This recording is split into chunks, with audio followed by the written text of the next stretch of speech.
Ladies and gentlemen, welcome to the Global Disability Summit 2018. Please welcome to the stage Sophie Morgan and the moderating team. Good morning, everyone. I would particularly like to welcome His Excellency, the President of the Republic of Ecuador, Lenin Moreno Garces, and Madam Rosio González de Moreno, the President of the Interinstitutional Plan, Tona Una Vida. Welcome to the Global Disability Summit. My name is Sophie Morgan, and joining me today on stage, we have... Mwaura, would you like to introduce yourself? Yeah, my name is Isaac Mwaura. I'm a member of Parliament from the Kenyan Senate. Hi, my name is Mia Farah from Lebanon, represent Inclusion International. Hi, my name is Mark Mapemba from Malawi. I'm with Inclusion International. And my name is Setereki Madanoi from Fiji, representing the Pacific Disability Forum. Together, we are the team of moderators who will be taking you through today's exciting program. On behalf of the three co-hosts of the events, there's the Government of Kenya, the International Disability Alliance, and the UK Department for International Development. Today's summit program has one overall goal: to transform the lives of people with disabilities. So how will we do that? Mia, how do you think we'll do that? First, by raising a global attention, people with disability have been angry for too long. And Seta? Sophie, certainly through action, and this means mobilizing new global and national commitments to meet and implement the obligations set out in the UNCRPD, the United Nations Convention on the Rights of Persons with Disabilities. This also includes, as many as possible, signing up to the Charter for Change. So please sign it. Yes, please sign it. Thank you, Seta. And Mark? And thirdly, by showcasing best practice and evidence from across the world. Thank you, Mark. And Mwaura? Yeah, I think we are here to make sure that we communicate by you asking questions, by ensuring that we also take a commitment to what we are going to undertake, the asks and the tasks, and also to keep time and to ensure that we have workable outcomes of this plenary so that it is not just another workshop. Brilliant, not just another workshop. You heard it here first. Okay, so before we get started, we're going to take you through some housekeeping. Time is going to be very precious here today. It is to everyone in this room, as well as the many people who are going to be watching online. Our aim is to start and finish every session on time, and if you are speaking, please keep to the time that you have, or I may have to cut you off, so apologies in advance, but we do have to avoid running over. We have a timekeeper on stage, and there will also be a show caller who will make me stop you if I have to. And finally, when you do speak, please don't feel you have to spend time on formalities. We are all colleagues in this room, and more importantly, we are all friends. So now there are a lot of people with disabilities in this room, and I think it's safe to say we're a bit of a health and safety nightmare. So in the event of a fire, Mia, can you tell us what we need to do? Go to the emergency door and get out. Yeah, that's right. In the event of an emergency, please make your way to the nearest exit, which will be clearly directed. Now, Seta, could you please explain what's happening to everybody's left? Okay, your left, my far right, that is Julia Hayes. And she will be translating what we talk about later into accessible images. That will help those who see them remember and understand everything that is agreed today. And Mwaura, finally, over to you. We have a lot of spotlights. We will have a lot of interventions. Please ask the questions electronically. Use the Glitzer website. And the questions that will have the most likes get to be asked, and you'll hear the answers. Wait. You are not being clear. Yeah, we want to ensure dignity for everybody. So visit the website, GLSR, that is glsr.it/GDS. Put in your email address and write your question. Then we'll see it on the screen. And if other people like your question, so you need to do some kind of lobbying, it will go on top of the chat, and we'll ask the question to the panelists. And now, Mia, what if I don't have UK data for my phone? That is okay. There is a free Wi-Fi here, I promise you. Thank you. Okay, thank you everyone. Well, it is time to get started. I would like to invite the Cabinet Secretary of Kenya, Ukur Yatani Katachu, and the IDA Chair, Ana Lucia Orellano, and the UK Secretary of State for Development, Penny Mordaunt, on stage to make some opening remarks. Well done, guys.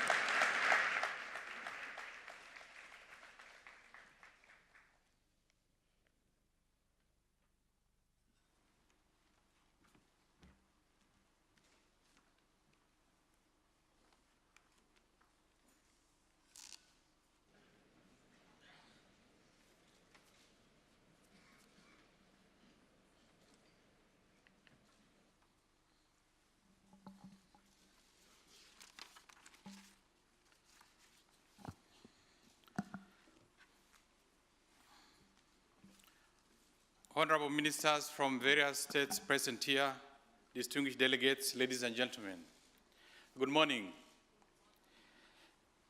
Kenya is proud to host this Global Disability Summit alongside the United Kingdom and the International Disability Alliance. While you consider this as a recognition of our efforts towards addressing economic, social, cultural, political, and civil rights of persons with disabilities, the summit has provided us with an opportunity to reflect on the progress we have made towards ensuring that persons with disabilities are not left behind in the development agenda. We are therefore greatly honored to be amongst nations and organizations in making some wide-ranging commitments based on an inclusive gaps analysis to galvanize our long-term commitment to the realization of the rights of persons with disabilities. Distinguished delegates, recognizing that we live in a world where technology is increasingly changing the progress of development, Kenya commits to providing the necessary policy framework to establish an environment to regularize standards on innovations for development and importation of assistive technology. Further, Kenya is at an advanced stage of establishing an assistive technology hub in partnership with the major stakeholders, including universities, innovators, producers, and users, among others.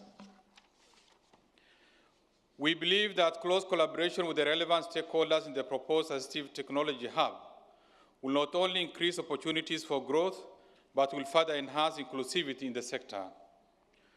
To realize this ambition, we commit to embrace a deeper cooperation with private sector partners, some of whom are present here, and have over time demonstrated worthy examples of innovations that have taken into consideration the concerns of persons with disabilities. Ladies and gentlemen, Kenya government has signed and ratified international instruments of law pertaining to education for all, including children with disabilities and special needs. In furtherance of this, our President, His Excellency Uhuru Kenyatta, on 25th May this year, launched the 2018 Education Sector Policy for Learners and Trainees with Disabilities, which is a revision of the Special Needs Policy of 2009, where Kenya had committed to inclusive education. Despite this impressive legislative framework, however, inclusive education in Kenya, like many parts of the world, has remained elusive due to inadequate infrastructure and unavailability of equipment such as braille machines for learners with visual impairment. Additionally, inadequate teacher capacity to effectively address the needs of these children has continued to hinder full actualization of the education for all. We commit to implement inclusive education sector plans that will aim to avail equipment develop disability-friendly infrastructure, and foster teacher capacity to improve quality education to children with disabilities. Fellow delegates, despite elaborate policy and institutional interventions, there exist gaps, particularly in regards to data on disability, posing serious challenge to planning. As a result, we are committing to improve the collection of accurate data disaggregated by gender, age, disability, and geographical location for use in planning. As part of this commitment, the government of Kenya will make use of the Washington Group short set of questions during the forthcoming 2019 housing and population census and surveys to bring out critical evidence of the status of people with disability to enable inclusive national planning. We are keen to sign up to the Inclusive Data Charter and develop inclusive action plans. Ladies and gentlemen, we recognize that changes take time, but we believe that bold and ambitious commitments will drive progress towards the equal participation of persons with disabilities. We will strive to bring on board new voices, new partners, new approaches to ensure our commitment to bring change to our people remains on course. I call upon all delegates present here, my colleagues from states represented at this summit. Let's join hands in making ambitious commitments for us to move together in leaving no one behind. I thank you and wish you fruitful deliberations.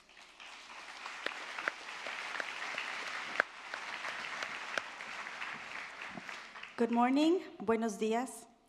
Your Excellencies, ladies and gentlemen, dear colleagues and friends, sus excelencias, damas y caballeros, colegas y amigos.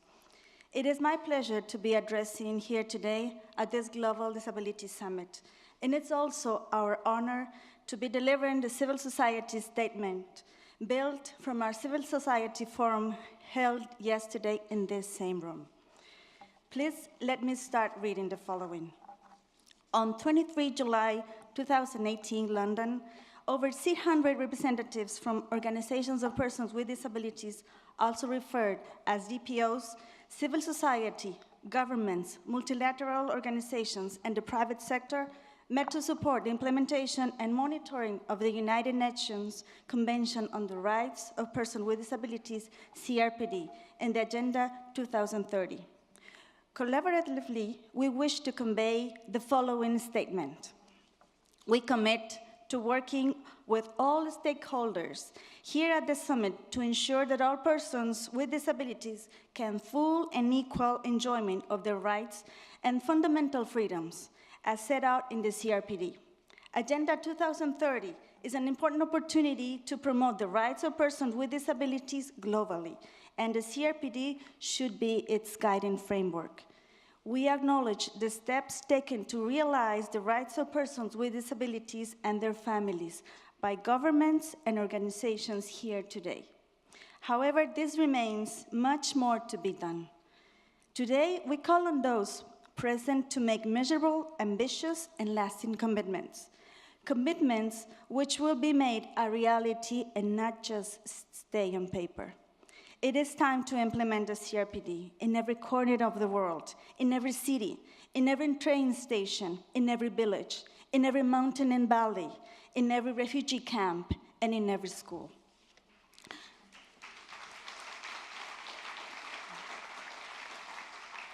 We all, you all, the world leaders in this room, have a unique opportunity, but also a huge responsibility. We call on you all here today to increase the meaningful consultation and involvement of persons with disabilities and their organizations in all decision-making processes and follow-up of the summit, to increase investment in and partnership with a diversity of DPOs and support the disability rights movement to grow from the grassroots. To commit to building the capacity of all stakeholders, government, multilaterals, and broader civil society to implement the CRPD. To create stronger partnerships at all levels with an emphasis on the 4th thematic and 2 cross-cutting areas of the summit. To put in place CRPD-compliant policies and legislation from the national level to overseas development that are appropriately budgeted for and resourced. and ensure this systematic inclusion of reasonable accommodation as a budgeting principle. To, in partnership with persons with disabilities, support the collection and use of appropriate, reliable, and comparable data, inclusive of persons with disabilities. Finally, we wish to convey that we fully support the Charter for Change and its effective follow-up. We thank you for this opportunity, for the opportunity to be active participants here today, and wish every one of you a meaningful and productive summit. Thank you very much. Muchas gracias.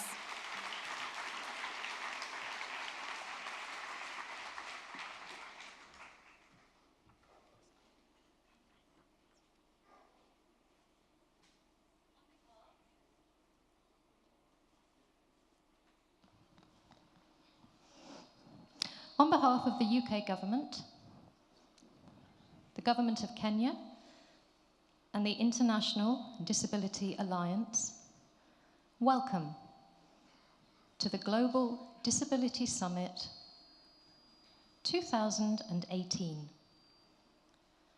For too long, the world's poorest countries, people with disabilities, have not been able to fulfill their potential due to stigma or lack of practical support. Today, we give focus to this long neglected area. This event is about all of us working together, sharing ideas and good practice to ensure that as we work towards a more prosperous world, no one is left behind. This is not just the right thing to do for a common humanity, it's the smart thing to do. When disabled people are included, great things happen.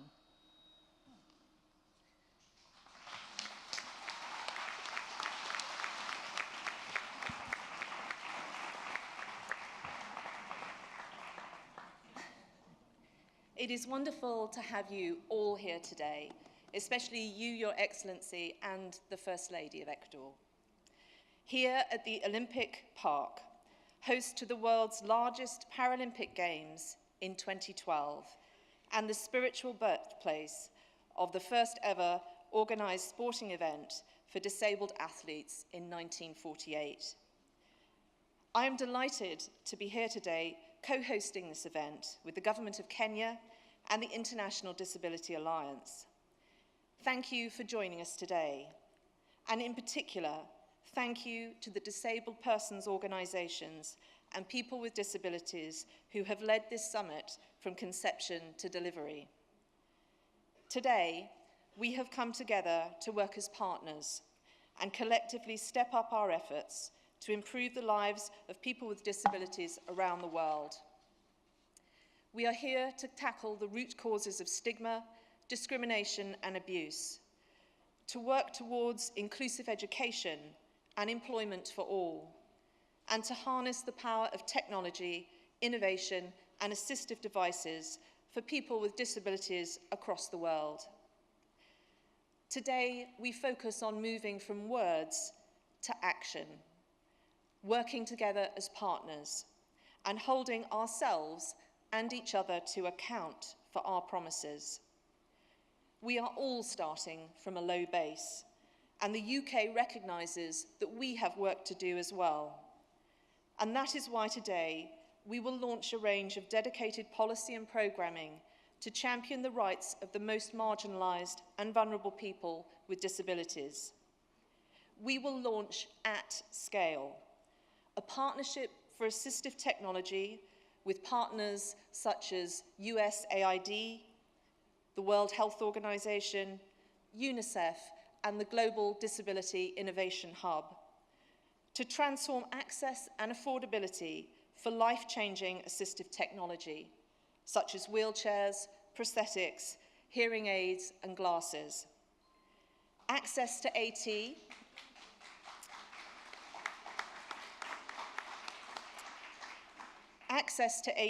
is a critical enabler for inclusive education, economic empowerment, and participation in communities. But at present, only 10% of the 1 billion people in the world who need assistive products and services have access to them. Our ambition is that 500 million people globally will be reached by essential assistive technology by 2030.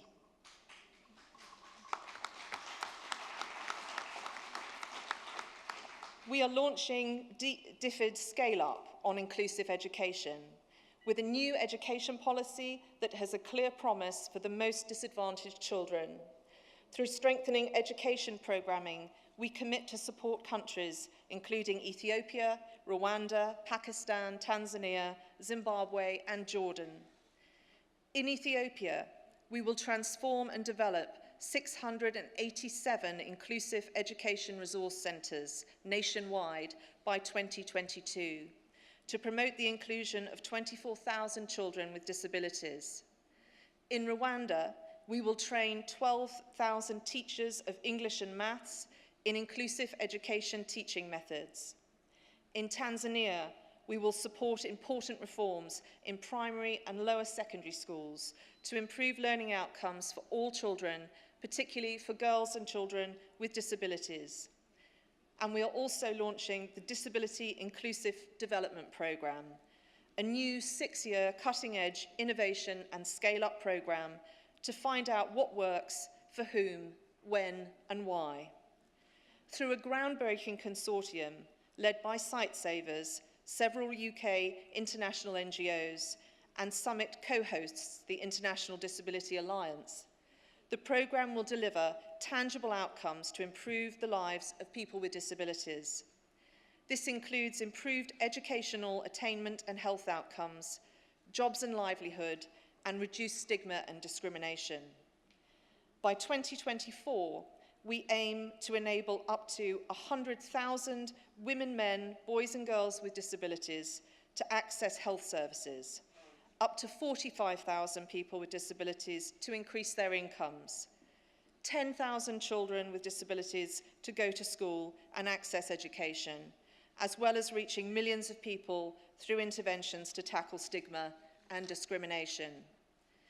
We are also committed to a DFID scale-up on disability inclusion over the next 5 years, and we will be publishing a new disability framework later this year, setting out how we will put disability at the heart of our work. And the legacy of today will be a 10-point Charter for Change, which I would like us all to sign up to. This plan for action will be published and fully accessible. Progress will be monitored regularly, and we will be held to account for our pledges. Empowering people with disabilities doesn't just affect the individuals. It leads to better decisions and more effective outcomes for communities, for nations, and for the world. Unless every one of our citizens can reach their full potential, our nations never will. Let today be the start of our journey. Now is the time.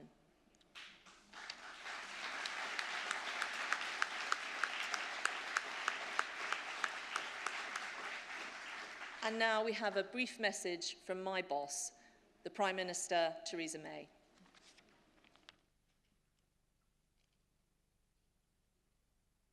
Six years ago, right here in London's Olympic Park, the world was transfixed and inspired by the incredible athletes competing in the 2012 Paralympic Games. It was a reminder for all of us that disability is only a barrier to achievement if society chooses to let it become one. This first ever Global Disability Summit is dedicated to making sure that doesn't happen. And I'm proud that the UK government is serving as co-host, along with the government of Kenya and the International Disability Alliance. 1 billion people around the world live with some form of disability. The vast majority are in developing countries, and for too long, many have been denied their rights or prevented from fulfilling their potential. Children are barred from going to school. Adults are unable to live independently, are excluded from the workplace, or prevented from voting. People of all ages, races, and backgrounds are forced every day to deal with prejudice and even violence. As a result, they are missing out on the opportunities many of us take for granted, and we are all missing out on the contribution they could make. Whether through tackling stigma and discrimination, making education truly inclusive, boosting economic empowerment, or making the most of the latest technology and innovations, the means exist to help people with disabilities play a full role in their communities. We simply need the will to make it happen. The UK is determined to play its part, which is why we are today announcing plans to take part in a new global partnership for assistive technology. It is a multi-million-pound programme that will transform access to life-changing technology, such as hearing aids, wheelchairs, prosthetic limbs, and even something as simple as glasses. Working with the private sector and other governments, it will help 500 million people globally by 2030, making a very real difference to a great many lives. Around the world, people with disabilities too often find themselves defined by what they cannot do. I want to turn that around, focusing instead on what people can achieve and what we can do to help them. Today's summit is an important step in making that happen. So thank you for coming, and let me wish you every success.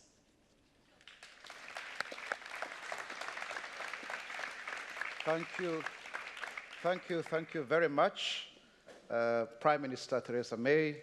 And as she has said, persons with disabilities are sometimes defined by what they can or cannot do. And today, we know very well that persons with disabilities are also talented in art and culture. And we have a very wonderful presentation by one of us, Dame Evelyn Glennie. She is a percussionist from Scotland, and she's going to present a special piece for this summit. Let's clap for her.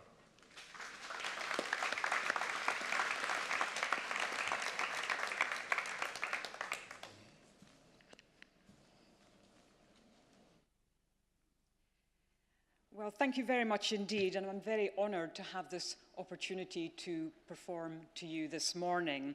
My personal vision for equality, dignity, and respect for all is informed by the stories of the many differently abled people I've had the privilege of meeting and working with. And as an international musician, I consider myself a professional listener. And my ask of you today, as leaders and representatives of many different organizations and movements, is to listen. To listen to the diverse voices and stories of people with disabilities gathered here today. And to turn what is agreed here into action in collaboration and partnership with the storytellers. Thank you, and listen well.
Thank you very much. Thank you, Dame Evelyn, for what was very thoughtful and powerful music, soundtrack to what will hopefully be a very thoughtful and powerful day. Mia, what were your thoughts? It was wonderful. Thank you for your words and your amazing music. Thank you, Mia. Thank you, Dame Evelyn, and thank you, moderators. Thank you. Thank you.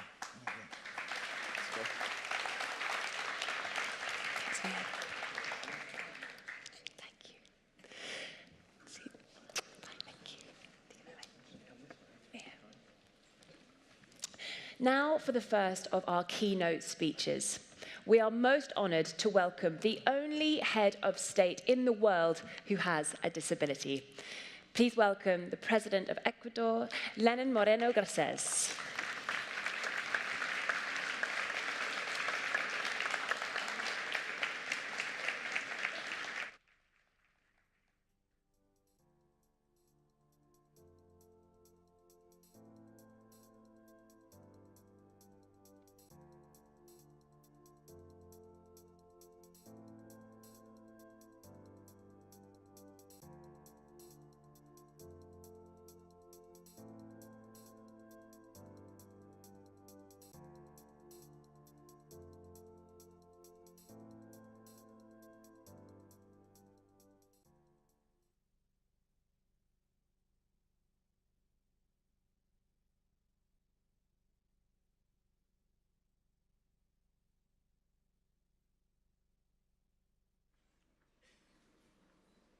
Bien, distinguidas autoridades, colegas de la mesa directiva, queridos amigos, todos. Agradezco a la Secretaría de Estado para el Desarrollo Internacional del Reino Unido por invitarme a esta primera cumbre global de discapacidades. Es verdaderamente un gran honor estar aquí con ustedes para hablar sobre un tema trascendental y de enorme vigencia como es la relación de las sociedades con las personas con algún tipo de discapacidad. Porque, acogiéndome a la Convención de la ONU sobre los derechos de las personas con discapacidad, la discapacidad, queridos colegas, es un concepto que evoluciona y que resulta de la interacción entre las personas con deficiencias y las barreras debido a la actitud y al entorno. Es decir, que la discapacidad se evidencia en el momento en que esas barreras evitan la participación plena y efectiva de las personas en la sociedad, en igualdad de condiciones con los demás. Por ello, saludo el hecho de que estemos aquí para tratar precisamente sobre esa interacción determinante para la vida de la humanidad entera. Recordemos que algunas culturas primitivas abandonaban y dejaban morir a los niños con discapacidad y apartaban de la comunidad a los adultos para que murieran aislados. En Asia, India, Egipto, los abandonaban en los bosques, selvas o desiertos. Hubo un enfoque religioso también. Los antiguos hebreos consideraban que la discapacidad congénita era fruto del pecado. Durante mucho tiempo primó el enfoque médico. Se creía que la discapacidad era, pues, una enfermedad, por lo que científicos y médicos se dedicaban a encontrar su cura. Y si bien hemos superado en gran medida estos enfoques que son estigmatizantes, el modelo médico sigue estando presente en el discurso y en la práctica de una gran mayoría. Hoy, el enfoque social maneja una visión de la discapacidad totalmente diferente, muy diferente. La discapacidad no es algo que se derive necesariamente de los rasgos de unas personas, sino en muchos casos de estructuras y condicionamientos sociales. Se trata, pues, de una situación de discriminación que debe desaparecer. Y para ello es primordial recordar que las personas con discapacidad tienen los mismos derechos que todos. Lo primordial, digo, es situar la discapacidad en el discurso de los derechos. Por ello, hoy la discapacidad es un tema que considera e impacta a la sociedad entera. Desde que fui vicepresidente de Ecuador y después enviado especial del Secretario General de Naciones Unidas sobre discapacidad y accesibilidad, y ahora como presidente de mi país, he emprendido acciones para construir una sociedad más justa y solidaria. Cuando ejercí la vicepresidencia, el Gobierno declaró en emergencia la discapacidad en el Ecuador. Ese es el primer paso para asegurarse de que este tema tenga prioridad en el Estado y alcance la relevancia que él amerita. Mejor dicho, que ameritaba desde hace mucho tiempo, porque las personas con discapacidad habían esperado demasiado y no tenían por qué seguir soportando la desidia, el olvido, la exclusión, el maltrato, el abandono y el ocultamiento. El país entero, el Ecuador, se volcó a atender a aquellos que llamábamos los olvidados de entre los olvidados. Quisimos tratar los temas de discapacidad en concordancia con la Convención de las Naciones Unidas y para ello había que trabajar en un cambio cultural. La discapacidad convertida en una política de Estado, cuya aplicación dependía de una institución de alto nivel. En esos momentos era la Vicepresidencia de la República. Emprendimos desde este espacio una campaña sostenida de visibilización de la discapacidad, porque ustedes concordarán también conmigo, la sociedad tiene una execrable tendencia a acostumbrarse a las escenas de injusticia, como si fueran parte del paisaje cotidiano. El pordiosero en la esquina, los niños de la calle, las personas con discapacidad abandonadas. Paralelamente, mientras Ecuador entero descubría que existen hermanos incluidos, diseñamos una misión humanitaria, que en esos momentos la denominamos la Misión Solidaria Manuela Espejo, en honor a la primera enfermera prócer de la independencia y escritora del siglo XVIII. Brigadas interdisciplinarias visitaron entonces, puerta a todas las personas con discapacidad de Ecuador, a todas. Llegaron al rincón más profundo de la selva, a lo más escarpado de las montañas y a lo más alejado de la costa o las islas del Ecuador.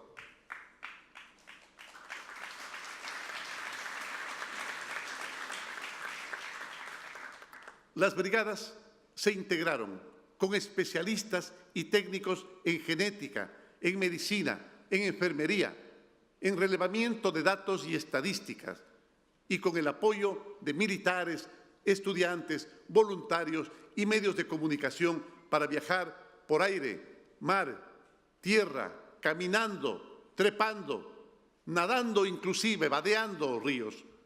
Literalmente peinamos, decimos nosotros en términos coloquiales, el país entero fue peinado y obtuvimos un diagnóstico biopsicosocial de la situación de todas las personas con discapacidad en Ecuador.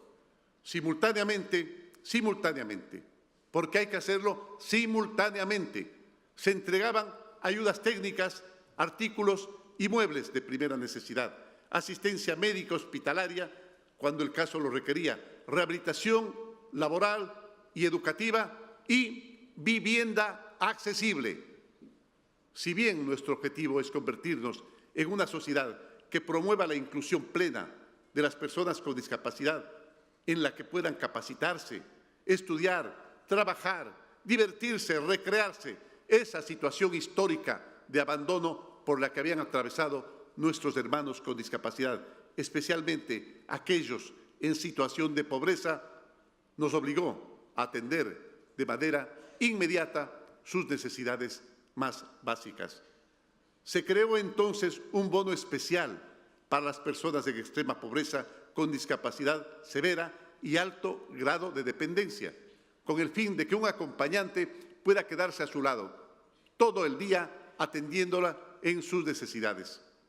También iniciamos la campaña de tamizaje metabólico neonatal para la detección temprana de la fenilcetonuria, la galactosemia, la hiperplasia suprarrenal congénita y el hipotiroidismo.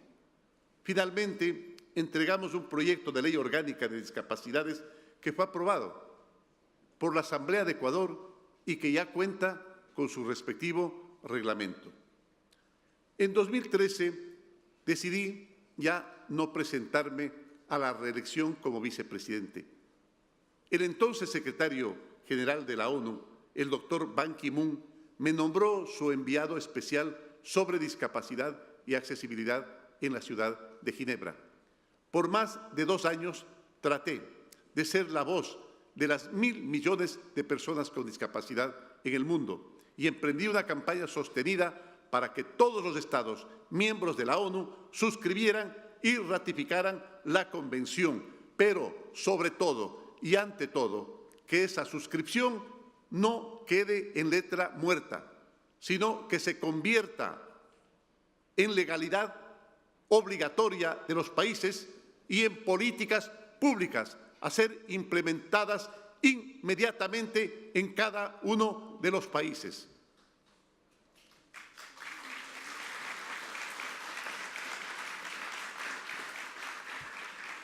Y también una campaña para que los gobiernos fomentaran las investigaciones, la formación académica, que priorice el mejoramiento de la calidad de vida de los más necesitados.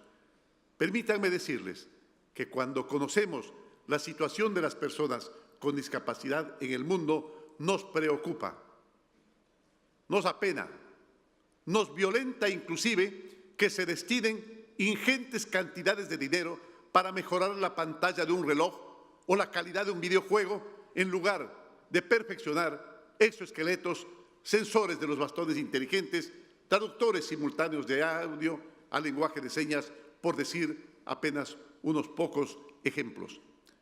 En las postrimerías de mi misión, Ecuador sufrió un terremoto de gran magnitud. Por un lado, trabajamos intensamente con la Cruz Roja Internacional y con las distintas instancias y agencias de la ONU pertinentes para que el flash appeal que se requiera para estos casos se incluyera a las personas con discapacidad como prioridad en las etapas de atención emergente, de remoción de escombros y de reconstrucción. Ustedes saben bien la dificilísima situación de esas personas con discapacidad en una zona cero. Unas, imagínense, no pueden ver, otras no pueden entender u oír las instrucciones de evacuación, otras no alcanzan siquiera a movilizarse por sillas de ruedas, por bastones, a través de los escombros. Casi ninguna tiene lugar accesible en carpas o refugios. Y por otro lado, luego de haber convocado a una mesa internacional de oferentes, iniciamos un proyecto de construcción de viviendas para las personas con discapacidad severa y sus familias en los territorios afectados por ese terremoto. Integralidad, integralidad. Una visión holística que abarque absolutamente todos los aspectos, no uno, no dos, no tres, todos los aspectos. El año pasado, mis hermanos compatriotas quisieron que yo ocupase la presidencia de la República. Cuando asumí ese cargo, encontré lastimosamente, que en el Ecuador se habían olvidado del trabajo de las personas con discapacidad. Se desmanteló casi todo. Encontré que todo por lo que habíamos luchado y que logramos construir había sido desmantelado, olvidado o desvirtuado. Y si bien, enseguida debimos dar vuelta a la página y reempezar casi en cero, estaba intacta en todos los compañeros, en todos los compatriotas, aún más crecida por las circunstancias difíciles y vigorizada la solidaridad de todo un pueblo. Eso es lo que hace falta, incentivar la solidaridad de todo un pueblo alrededor de aquellos que nosotros llamamos los olvidados de entre los olvidados y que ese momento se habían convertido ya en los privilegiados de entre los privilegiados. Esa solidaridad se puede evidenciar en campañas ciudadanas que permanecieron, como el Tienen Derecho a Votar, una iniciativa social en la que unidades de transporte público como taxis llevan solidariamente, sin cobrar un solo centavo de ida y vuelta, a todas las personas con discapacidad entre sus domicilios y el recinto electoral, para que puedan ejercer su derecho al voto, para que puedan sufragar. A eso se le suman varias estrategias desarrolladas por el Consejo Nacional Electoral de Ecuador en cumplimiento a la Convención y a la misión de dar acceso igualitario al voto de las personas con discapacidad. Por ello, Ecuador recibió el galardón a la accesibilidad de los Premios Electorales Internacionales 2017, ya que, además, en mi país se promueve el derecho de la participación política de las personas con discapacidad. Y es que el tema de la discapacidad se ha transformado en un pivot de la gestión pública y política. Me explico mejor. La Convención de la ONU marcó un antes y un después en la administración y aplicación de justicia. Por ejemplo, en lo regulado de la acción jurídica de una persona con discapacidad o en las políticas públicas y de empleo. En Ecuador, hace 4 años, conseguimos casi la plena inclusión laboral. Óigase bien, casi la plena inclusión laboral de las personas con discapacidad. Lastimosamente se lo descuidó, pero ahora nuestro propósito es que todas las personas con discapacidad que puedan y deseen trabajar, lo puedan hacer. Tienen derecho a trabajar.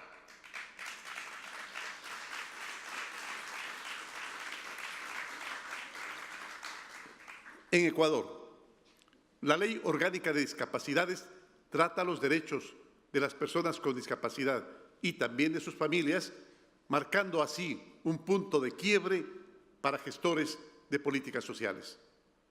Y derechos que han tomado conciencia de la necesidad de manejar una visión integral del hecho humano y social.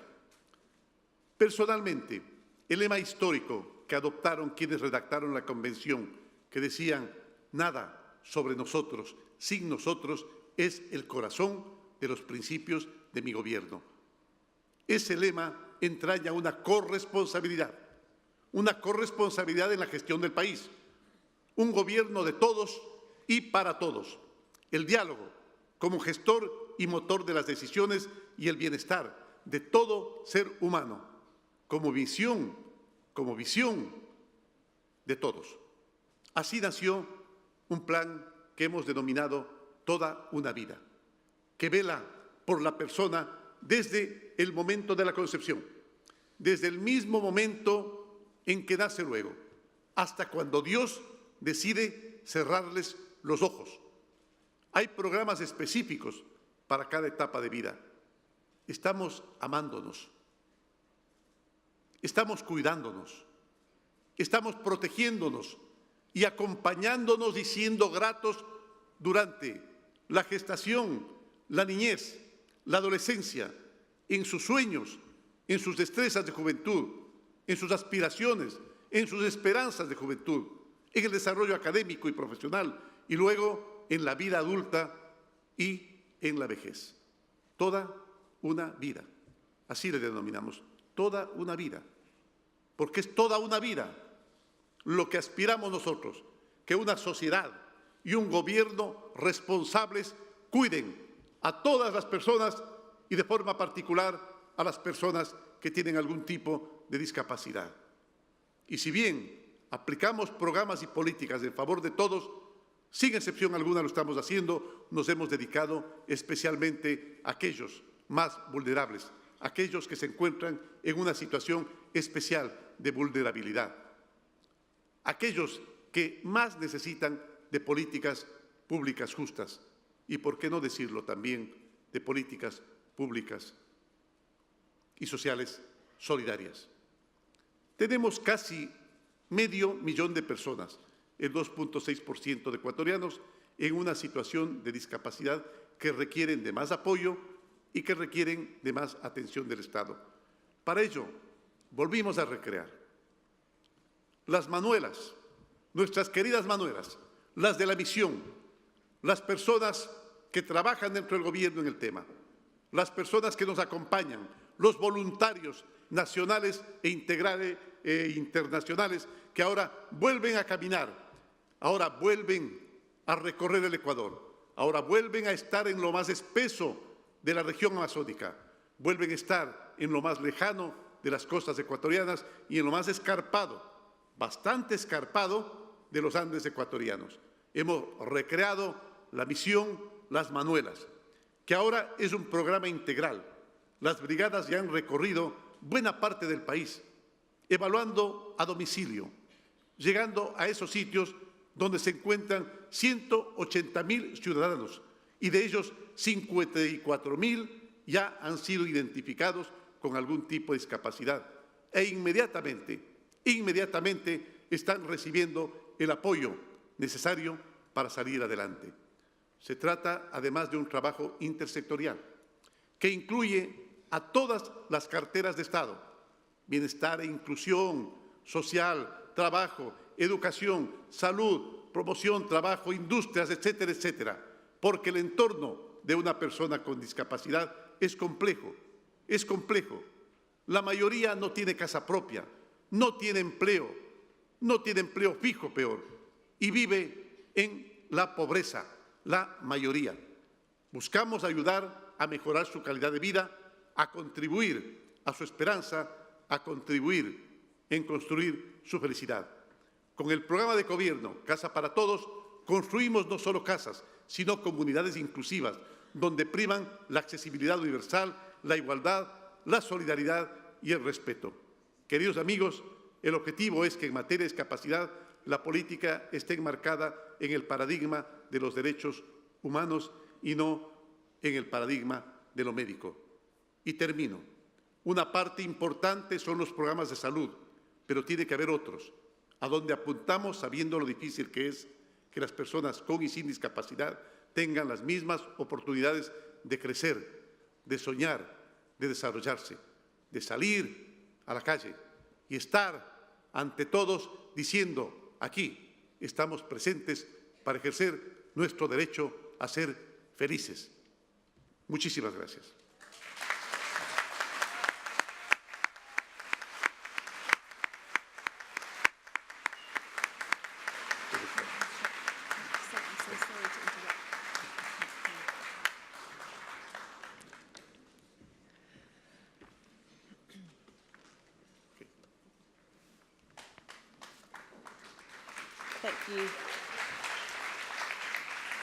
Thank you so much. I'm so sorry to interrupt and have to cut that short. That might be the most frustrating thing to stop.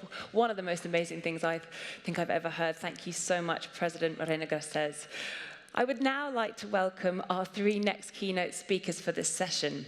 Achim Steiner of the administration of the UNDP, Kristalina Georgieva of the CEO of the World Bank, and Ms Zhang Haidi, the chairperson of China's Disabled Persons Federation.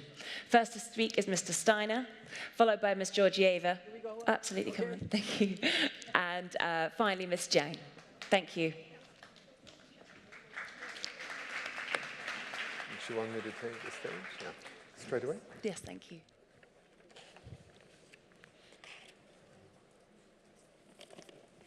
Thank you, Sophie, and let me begin by just acknowledging President Moreno's extraordinary discourse straight from his head and from his heart. He took us into a journey that speaks to everything that brings us together here in London for this Global Disability Summit. Let me begin by thanking both the government of the United Kingdom and of Kenya and the International Disability Alliance for bringing us together here for this Global Disability Summit, and to also celebrate, to some extent, the achievements to which President Moreno and others have spoken this morning, but also to the enormous distance we still have to walk.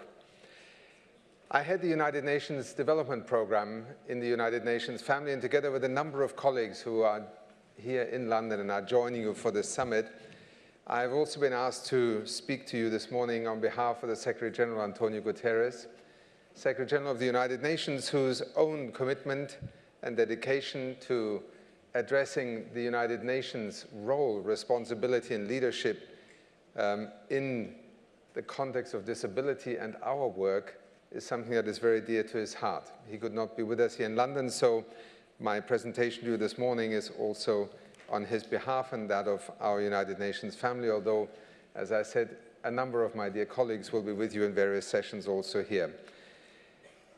I'm very pleased to join you here today for this Global Disability Summit, and we are here to discuss how, as individuals and societies, we can fight discrimination and remove the barriers faced by persons with disabilities.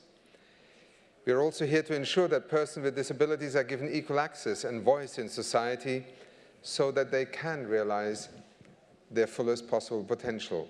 And we are here to do our utmost to together make our world a more equal and just place, because much of what His Excellency the President spoke about just now spoke precisely to this notion of making our countries, our communities, our world a more equal and just place for people with disabilities. And we have come a long way. Many in this hall literally come a long way, but also in that battle, in that journey have come a long way, and yet sometimes you just have to step outside of a house or go into a meeting, and you will very quickly notice that we still have a long way to go. The General Assembly's adoption of the landmark Convention on the Rights of Peoples with Disabilities in 2006 was a critical moment, and you have just heard with what passion President Moreno put himself also on the front lines of promoting this convention.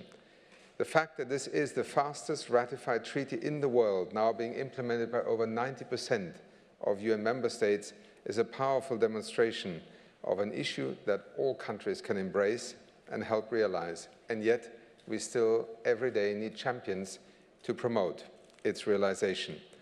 But the Convention's guiding principles couldn't be more pertinent: non-discrimination, participation and inclusion, equality and accessibility, respect and dignity, and the respect for difference, and embracing disabilities as part of human diversity and humanity.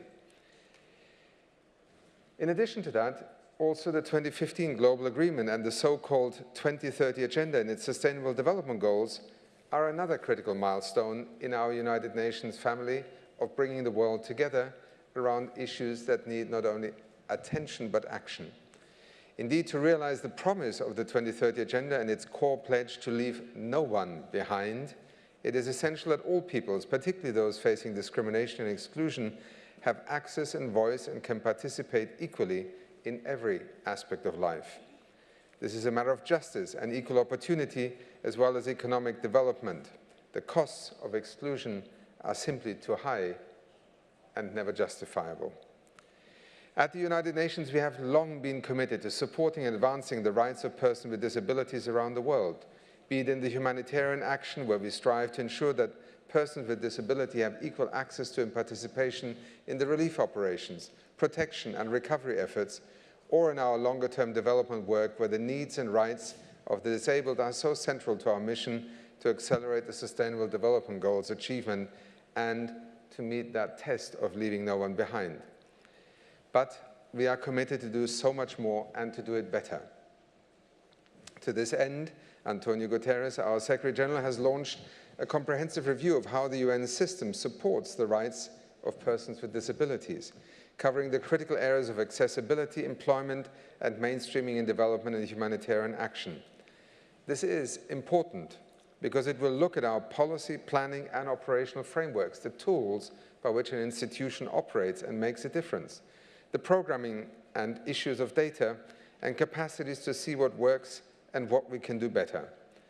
I'm pleased to tell you that this review has already been initiated and will include perspectives from across the United Nations, including from our UN country teams on the ground, on how we are supporting persons with disabilities in our everyday operations, and through them also with persons with disabilities. This is critical as we consider how to make a difference in the countries we serve and for the governments and partners with whom we work. The plan is to have a new United Nations system-wide policy, action plan, and accountability framework on disabilities ready by the beginning of the year 2019. The framework, thank you. The framework will have a significant bearing on all of our work, not least on how we support countries to deliver on the Sustainable Development Goals. Protecting and advancing the rights of persons with disabilities is also something that I personally feel very passionate about. I fully recognize my responsibility as a senior UN leader to help drive forward progress on this issue, including in the context of the current efforts to reform the United Nations development system. I'm sorry to interrupt, but we're going to have to call time soon. I'm sorry. Yes, I'm almost through. At the UN Development Programme, the organization which I head, we are absolutely committed to play our part. It is already an integral part of our strategic plan that commits us to ensure that disability is more deeply embedded in all our work, and by the end of the plan's duration, to also demonstrate the impact that we have had. I will join a panel a little bit later on, at which I will also share with you more specific operational signals of what we're doing already, and I myself discovered this in the journey towards London in preparing for this summit, that UNDP in almost 100 countries has projects and programs specifically centered on working with and for and alongside people with disability. So let me end by saying that while we have traveled a long way on our journey to realizing the rights of persons with disabilities, we all know there is further to go. At times it may seem impossible to reach our destination, but I'm certain that with our efforts of coming together under the guidance of persons with disabilities and their representative organizations, a world free from discrimination and marginalizations is within reach. Nothing about us without us is the mantra of the disability movement, and I would like to close my remarks by assuring you that we in the United Nations family stand behind this and with all of you, and we move with this important agenda forward together. Thank you very much.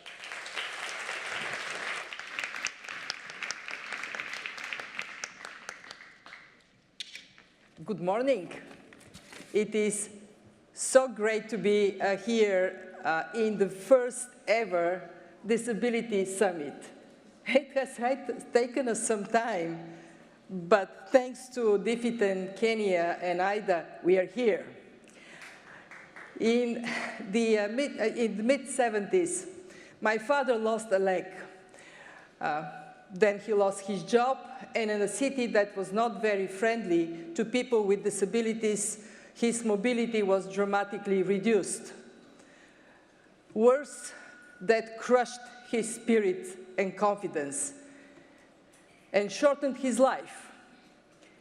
In the very same city, Sofia, much improved for people with disabilities, my niece, who was born with dwarfism, has no trouble going to university. She would soon graduate and become a teacher. It is possible to make that change. But we have to make it faster.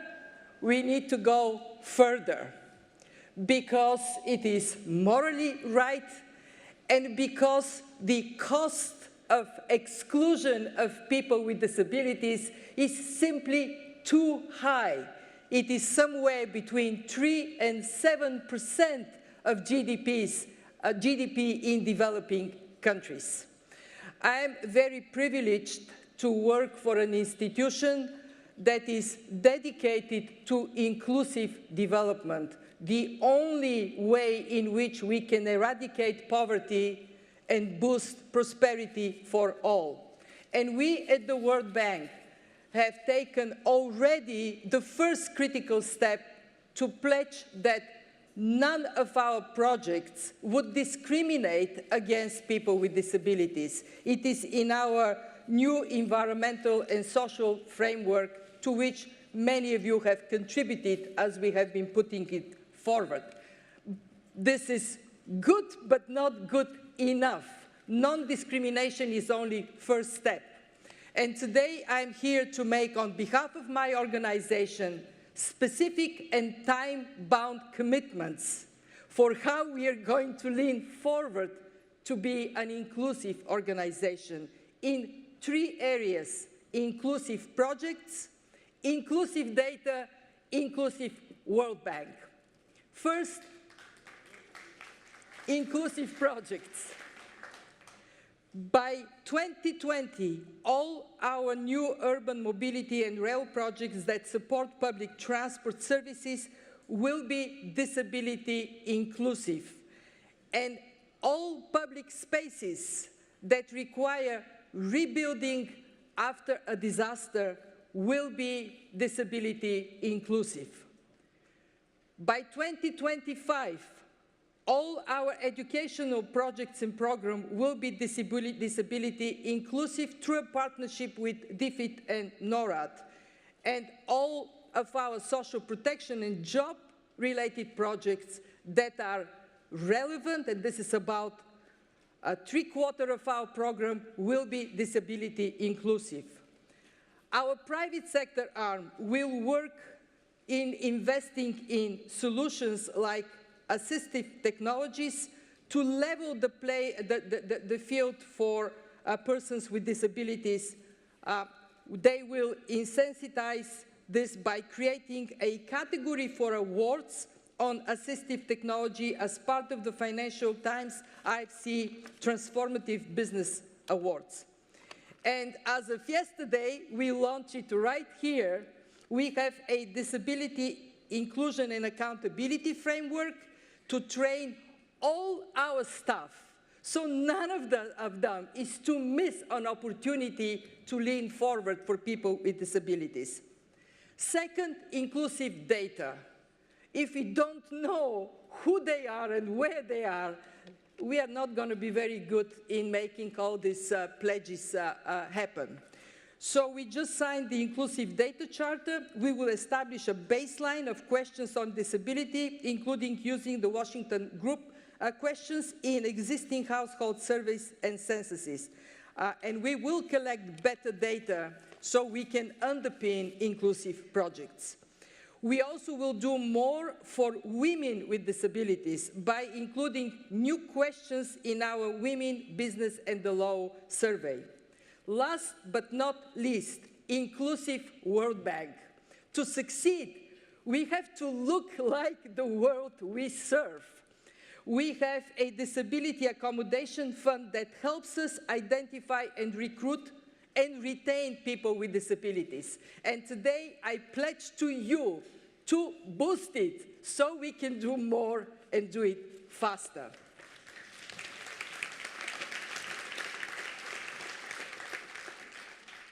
Together, we can make a difference, and a difference we will make. Thank you.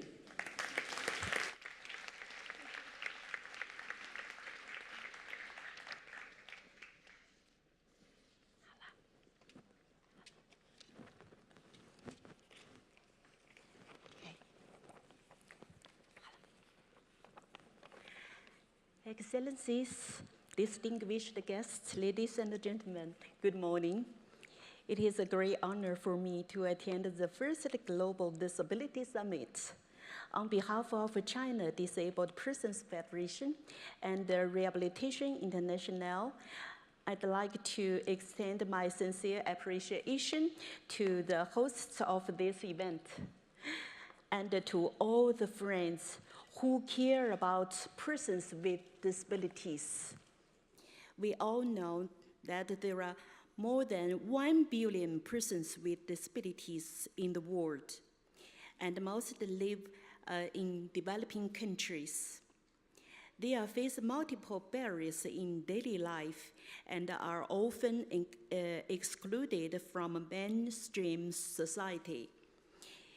I was paralyzed at the age of 5, so I know what it means to suffer from disabilities. I have never gone to school. I taught all the knowledges by myself, including English.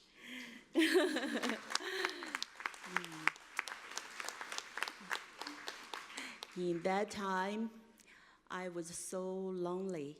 My company and my classmate was a little cat. I want to tell you, this year, I'm 63 years.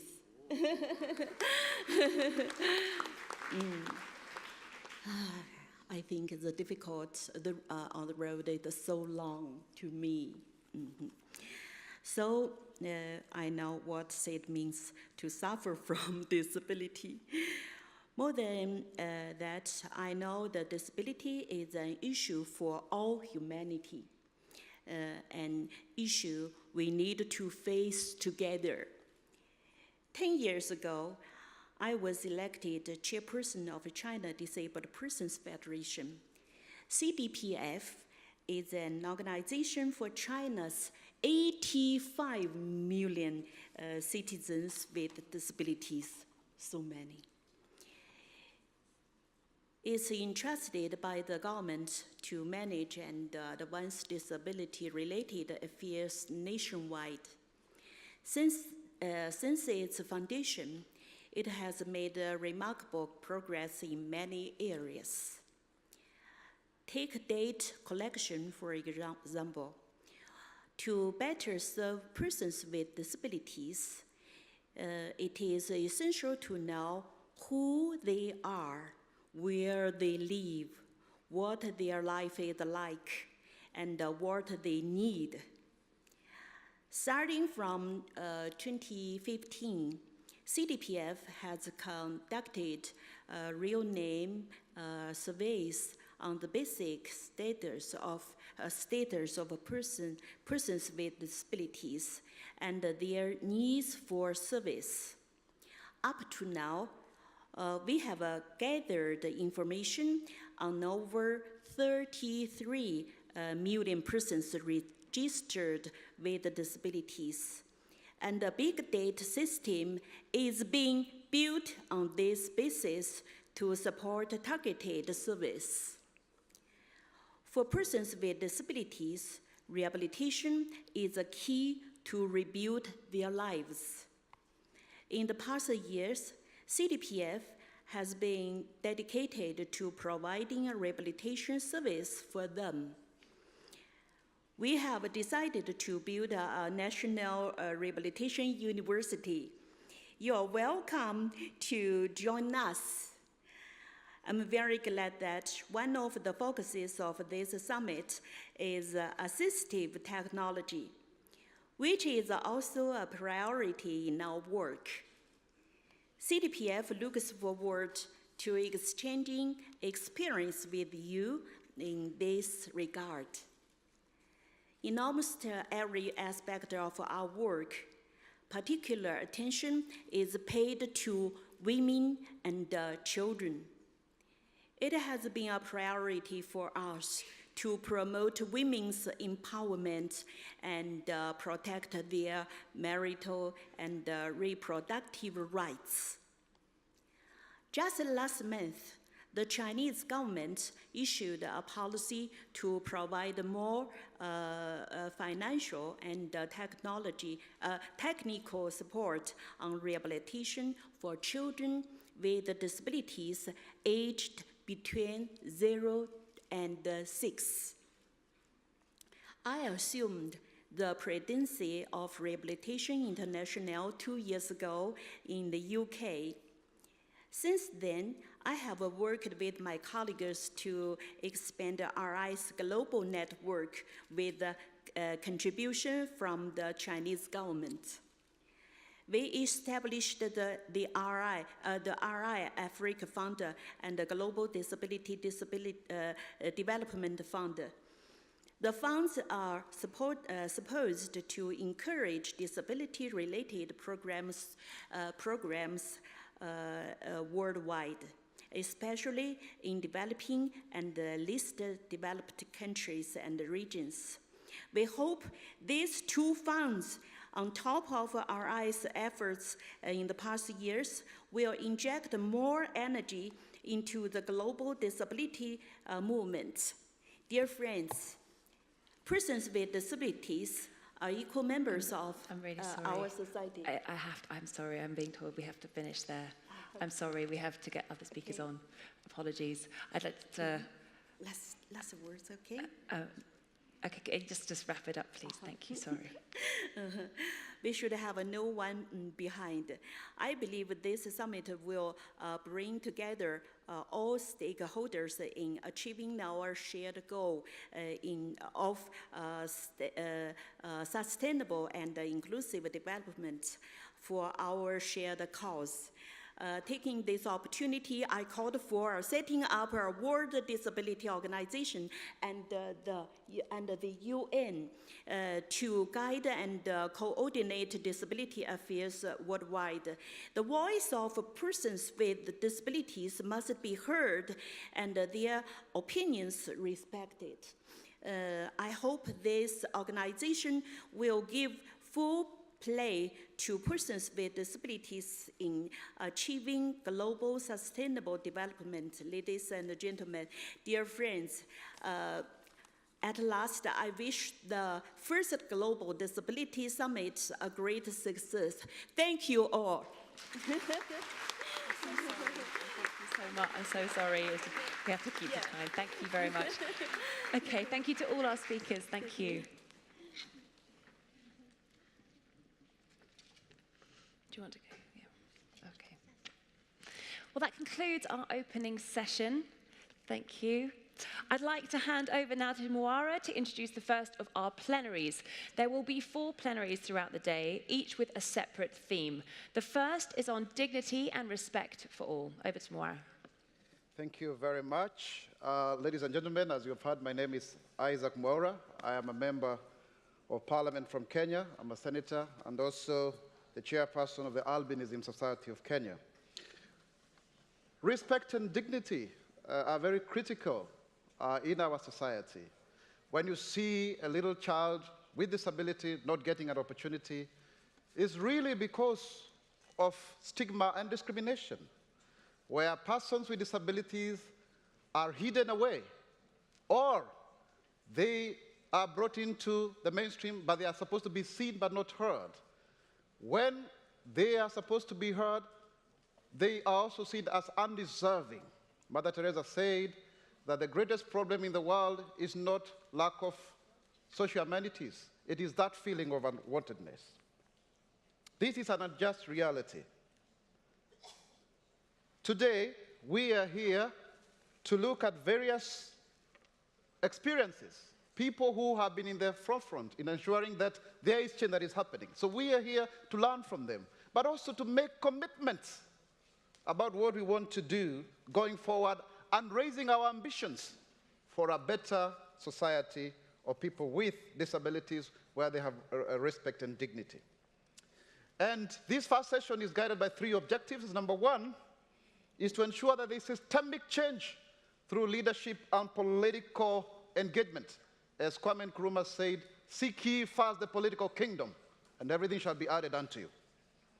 Miles Munro says, politicians are for generations, but politicians are for elections, but leaders are for generations. So it's about leadership to change political systems and structures. The second objective is to involve persons with disabilities in the spirit of our clarion call, nothing about us without us. And the third one is to deconstruct the attitudes against persons with disabilities, where cultural norms lead to labels, labels lead to negative attitudes, attitudes leads to prejudices, and finally discrimination, including killings of people with disabilities And a very good example is the killings of people with albinism in Malawi, Mozambique, and the Southern African region, and Tanzania. So we have to find ways of combating these barriers so that persons with disabilities can have respect and dignity. And we have various panelists. Yesterday we had the civil society. Today we have the United Nations and leaders of government. They should come and tell us how is it that they are doing to ensure that we implement Article 32 of the CRPD with regards to development cooperation. What we don't want to hear from them, though, is the North and South divide, where people say, we are better than you, you are worse off. We want them to tell us dignity and respect and equal partnership to combat the stigma and discrimination that persons with disabilities face. Please remember, because I'm sure everybody can learn from one another, isn't it? You can learn from the South, you can learn from the North. We have questions. Go to GLSR, glsr.it/GDS. Ask your question there in plenary session 1, and then, of course, it will also be read by us here. And I'm sure we will have a wonderful interaction. Before we do that, we are going to see some short film. And also, after that, we will have an address by the Vice President of Argentina, Gabriela Michetti. Thank you very much.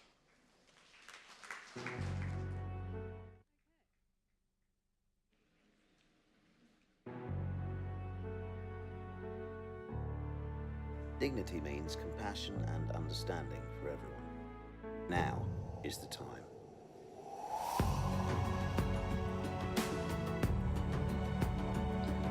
Almost 1 in 8 people around the world have a disability.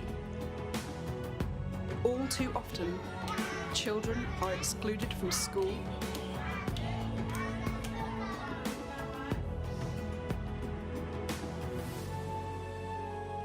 women and men are excluded from society, work, and decision-making.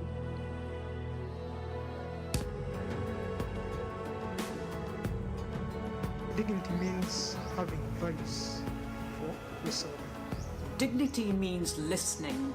Dignity means being valued and recognized.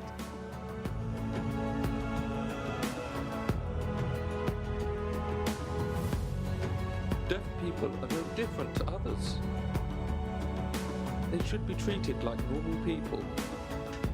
And I want a world without any stigma. I want a world where every human being is enabled to achieve their potential. Now is the time to take action.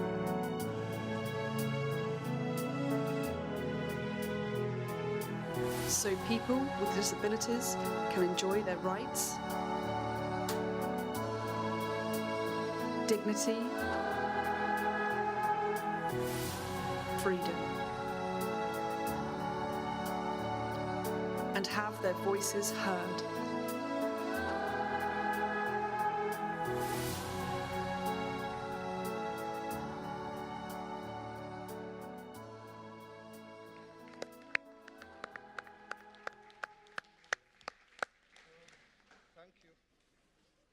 Thank you very much. That was a beautiful video. They say that leadership almost invariably has capacity to transform society. And we want to see this leadership. And in that regard, I would want to welcome the UN Deputy High Commissioner of Human Rights, Kate Gilmore. Let's clap for her. Thank you very much. Excellencies, colleagues, dear friends, it's a true honour to be here, and warmest congratulations to organisers and to all here present for this remarkable landmark summit, to whose outcomes, human rights-based, the United Nations Human Rights Office fully commits. Friends, history is a tough teacher. Among its harshest lessons is simply this: that for all the technical experts in the world, and while they're essential, they're not enough. Political leadership, which is so very welcome here today, and although necessary, is just insufficient. Absent full, free, meaningful participation by those whose rights hang in the balance, there will never be, there will not be progress, just and sustained. The struggle against a total system of discrimination, of stigma, of coercion, of abuse and violence has never been courageously undertaken by those who are empowered by it or those who live under its benefit. No, it's always been the strength, the defiance and determination of those who are made casualty of such systems and of civil society solidarity. It's those dynamics that are the most profound, the most transformative, the most trustworthy forces for progressive change. And nowhere is it more apparent than in respect of the human rights of people with disabilities.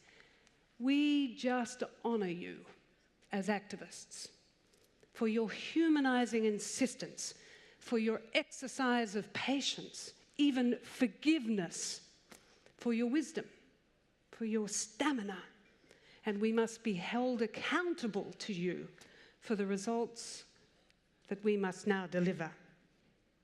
Friends, this is not a disability summit. This is a people's summit. Yeah. And in that sense, it's nothing less than about fundamental human rights. Rights? What are they? You know, they were conceived in modern form 70 years ago in the aftermath of a Holocaust that also viciously targeted people with disabilities.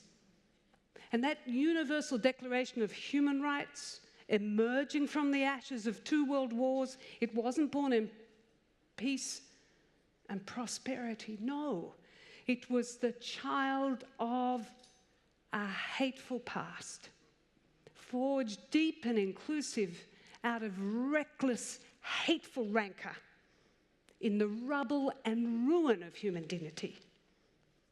And it manifests unfulfilled longing of cultures the world over, down the ages, for this fundamental proposition for which there is no alternative, that born we all are equal in dignity and in rights. Yeah. Yep, human rights standards are inconvenient to power. Yeah. Yes, they're under pressure. Yeah. You bet they're challenged. But nothing can change that fundamental fact that you and I and your neighbour are entitled to those same rights.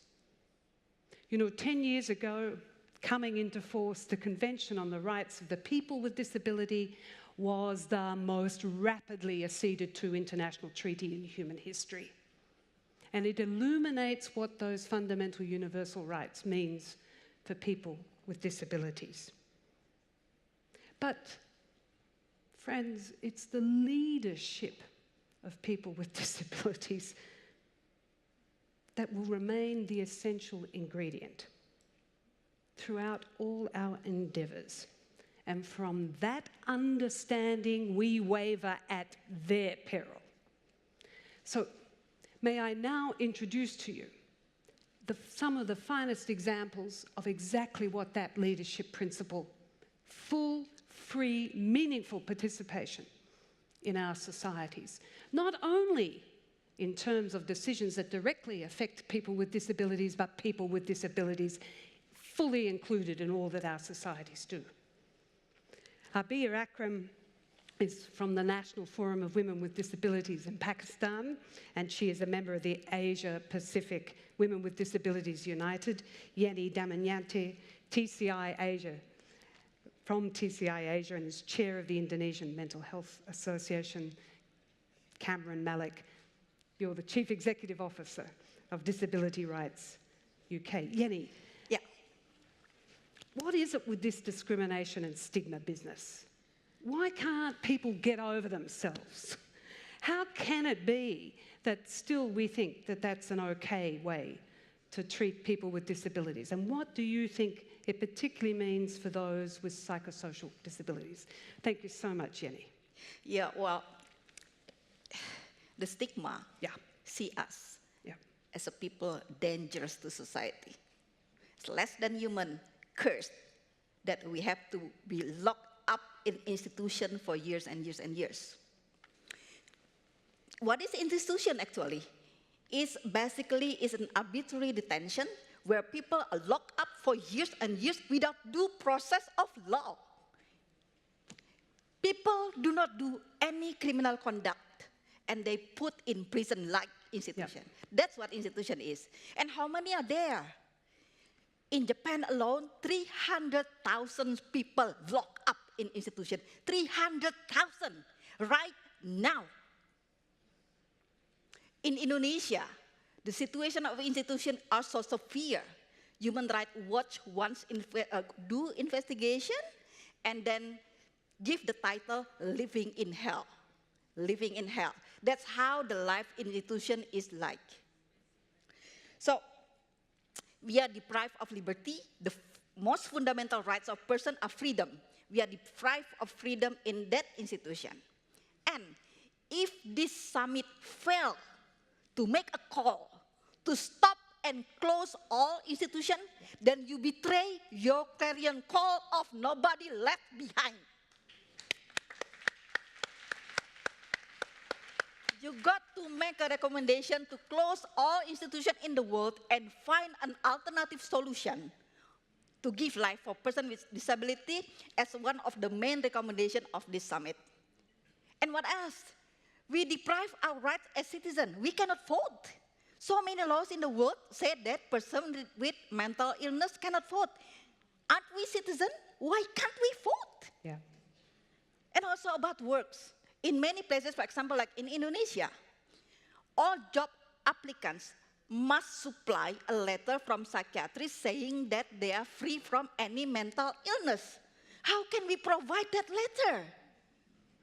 If we cannot produce that letter, we cannot get work, be in private companies and in government sectors. So we are not allowed to work. So what do we do? What should we do? That's one of the things that, as a result of seeing us as a person lack of legal capacity, lack of power to make decisions, without, erasing all the laws that saying that we, person with psychosocial disability, do not have legal capacity, you'll go nowhere. And the summit will go nowhere. Right. That's not one. Fantastic. Thank you so much, Jenny. Abia, so what does that mean concretely? What are we going to do to tackle that stigma, that hatefulness, that ignorance? Thank you very much. I thanks to all the organizers and very honored to be part of this delegate comment. And I feel like, obviously, from the perspective of the developing countries, persons with disabilities, like Yanni mentioned, every day facing the discrimination. And they are dying, and they are facing a lot of discrimination on the basis of equality, on the basis of accessibility, infrastructure, the communication gap. We have witnessed like how many persons with disabilities are dying. Their parents just pray their daughters die before they die, because nobody is going to take care of them. In that situation, it is critically important, while we all are gathered today in the summit, like how we could, engage the persons with disabilities, their network, their organizations as active members of the society. The government, the state have the responsibility to work on the rights and commit something practical. Because we have seen, like in Pakistan, we have worked with the government of Pakistan on the inclusion of persons with disabilities. We have signed the UN Convention. We have 2 enacted bills. Also, we work with DFID on the inclusive education for the rights of young children with disabilities. But at the same time, we need to see the policies. Yep. The implementation is not enough, but we need practical plans to accomplish that. Righto. Yeah.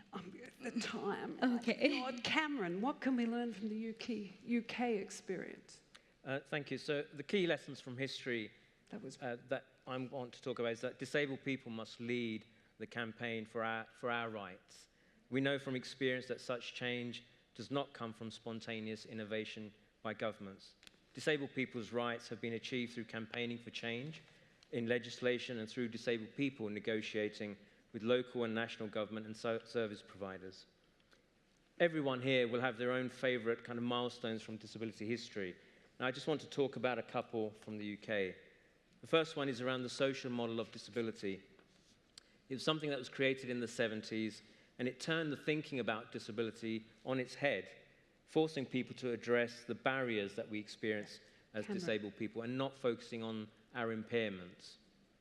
The independent living movement's been talked about. So disabled people from the UK travelled to the US in the early 80s to find out about the possibilities of independent living. Those ideas led to action by disabled people who were living in institutions, in residential homes in England. They called themselves Project 81. Fantastic. Thank you, Cameron. That's absolutely wonderful. Any last sentence on those? I guess the last thing I would want to say is when governments use our language about things like nothing about us without us, we want them to be true to the spirit of those words, ensuring that we as disabled people co-produce the policies that affect us all. And my message to the UK government is that I want them to see the UNCRPD report from last year as an opportunity to work with us and work through the issues that have been raised, so that rightly the UK can then talk about reclaiming its position as a leader in equality. Please join me in thanking our wonderful leaders. Thank you. Fantastic. Thank you all very, very much. Now, for a discussion on how to achieve this change, we would like to now welcome onto the stage the Administrator of the UNDP and the Minister of Gender, Labour and Social Affairs from Uganda. And remember to please send in any questions that you have from Glissa. Thank you.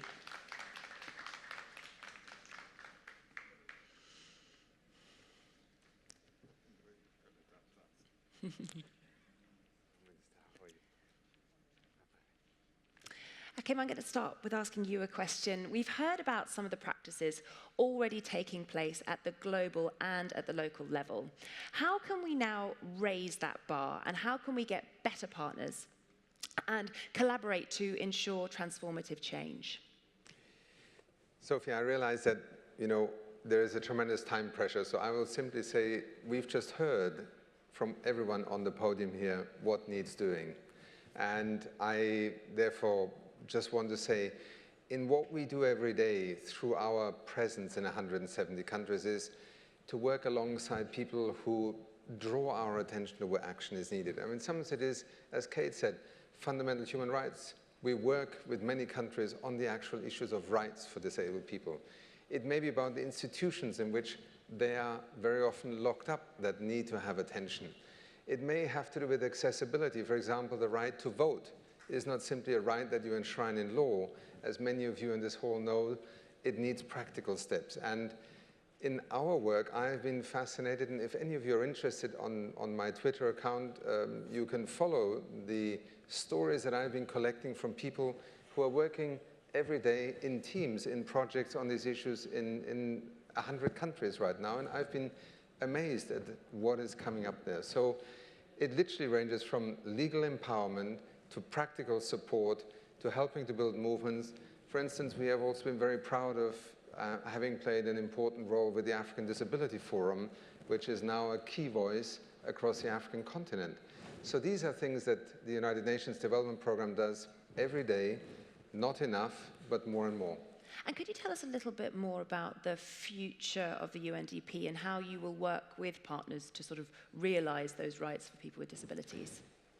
Yes, and I again want to insist that we're not starting today. What we're doing is we're deepening it, and I think we also have to make sure that the organization takes the challenge on not simply as an opportunity, but as a responsibility. I think this changes the way you look at your difference that you can make.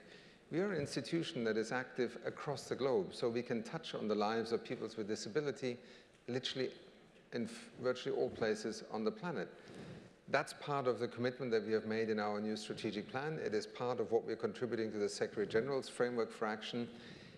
And I think from what I have learned from my colleagues, it's also not about making the work on and with people with disabilities something separate.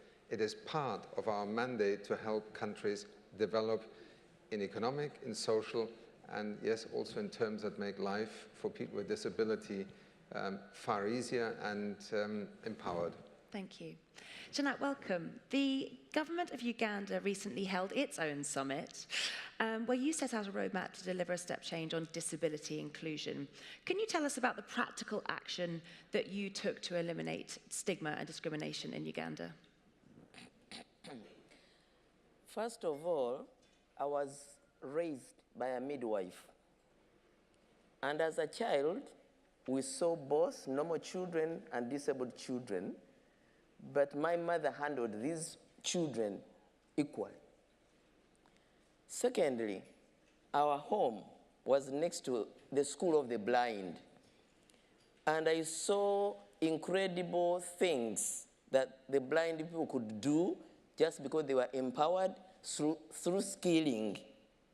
So now, listening at our breakfast, we have been directed to listen. The president has just stated that this is a systemic issue, so we must address the whole system. And the human rights lady who was here was also talking about the system. So in Uganda, we have listened. And after listening to people with a disability, we empowered them through our constitution. Our constitution is a very sensitive constitution towards people with a disability, because this is the mother law that informs any other subsidiary law. After that, we have the Equal Opportunities Commission, which monitors the laws, the budgeting, and through the Equity and Gender Budgeting Certificate that is issued by this Equal Opportunities Commission. If a ministry budget does not have this certificate of compliance, your budget will not be discussed by Parliament, and then they will not give you money to do your activities. I think that is very critical. But inclusion also means that people must be at the dining. They must be in Parliament, they must be in cabinet, they must be in the local structures where programs and bottom-up planning is done. Can I introduce Honorable Safia Narule, a member of Parliament from Uganda, and she heads a very important committee. The chairperson of my committee in Parliament is a person with a disability, is a deaf. But we instituted that in Parliament, Parliament and government must facilitate sign language interpreters for people with, so the Constitution must command every minister to respond.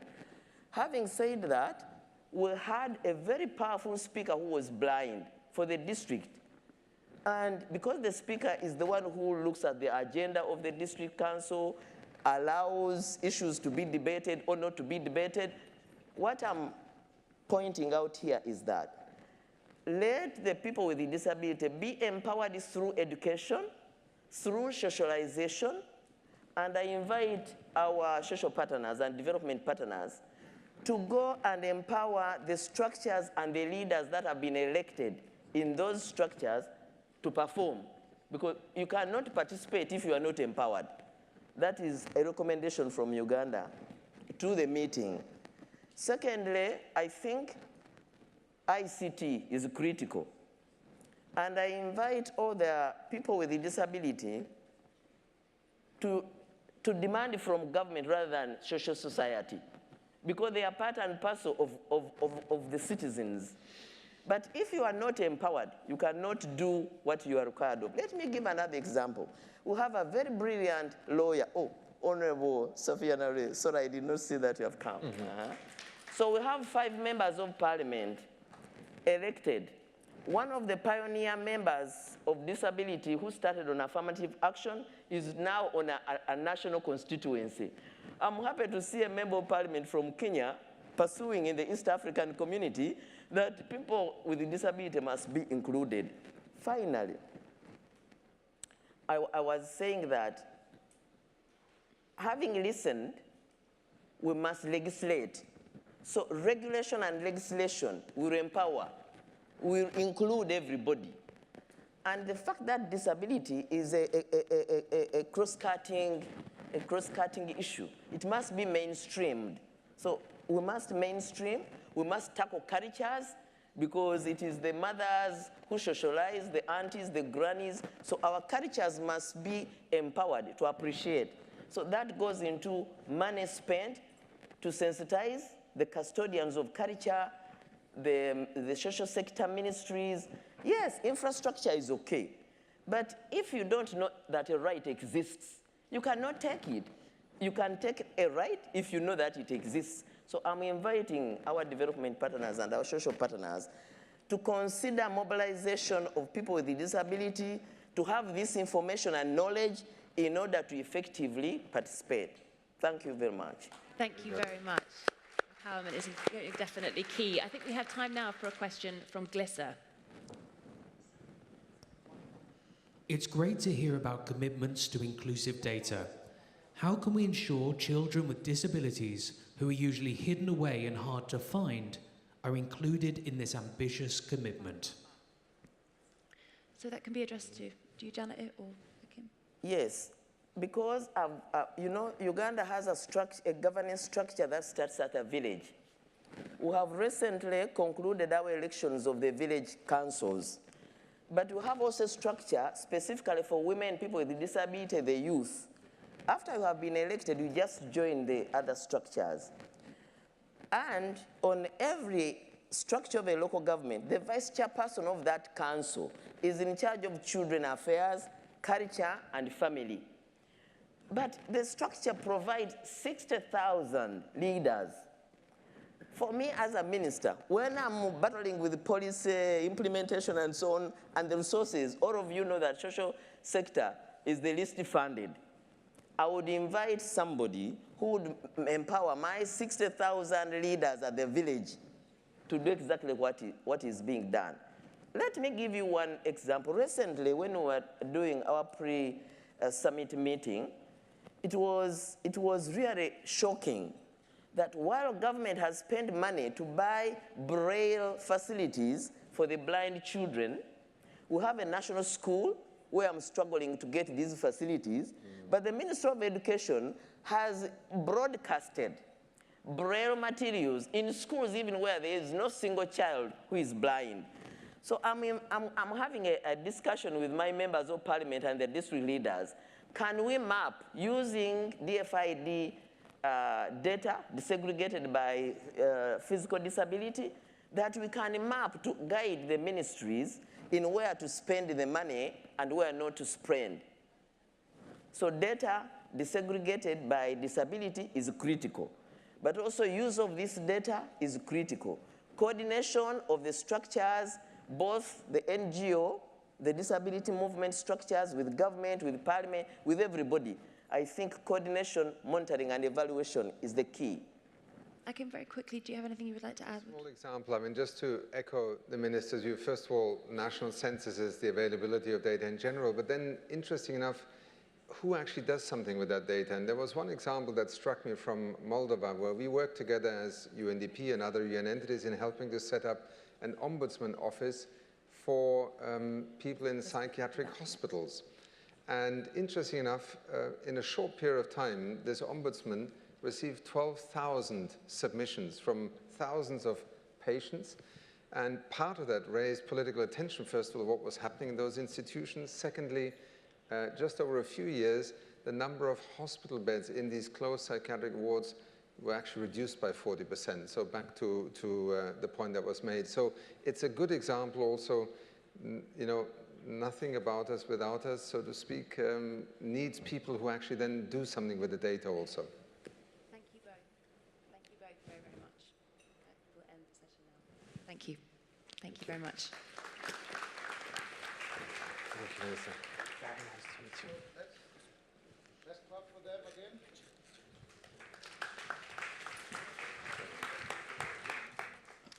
So really, people want to see people who look like them in decision-making organs. And that is why today we are very proud to have the only president with disability, President Moreno. Let's clap for him again. So, South America, you're doing very well, actually.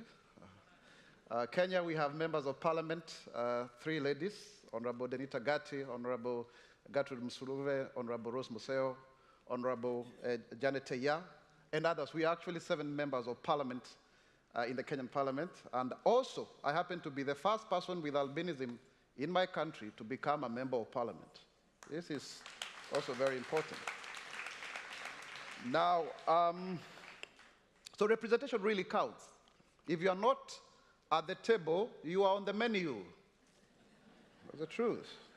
So we are going to have the next speaker, the Vice President of Argentina, Gabriela Michetti. Let's clap for her. Again, South America, you're doing very well. And she's going to speak in Spanish. So can you have your headsets on? Thank you. God bless you. I love you.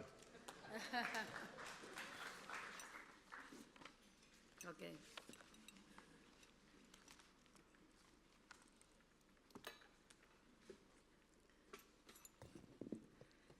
Señora Presidenta de la Alianza Internacional por la Discapacidad, señoras y señores representantes del Reino Unido y Kenia, señoras y señores delegados y público en general, este primer año al frente de la agenda sobre los derechos de las personas con discapacidad en Argentina ha sido intenso y valioso.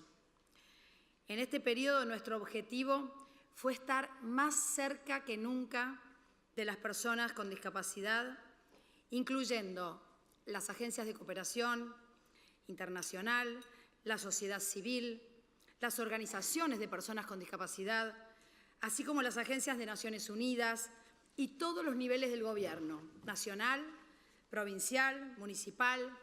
Hicimos contactos con todos. El primer paso fue reunir toda la gestión de discapacidad en un solo organismo, que fuera capaz de ordenar y guiar el camino crítico de las personas con discapacidad. Esto no existía, había una política muy desarticulada de respuestas diversificadas en los ministerios del Estado y a distintos niveles, nacional, provincial, municipal, pero hemos logrado hacer un organismo que está jerárquicamente ubicado al lado del presidente y la vicepresidenta de la Nación. Por eso creamos la Agencia Nacional de Discapacidad, autoridad de aplicación de la Convención Internacional de los Derechos para Personas con Discapacidad.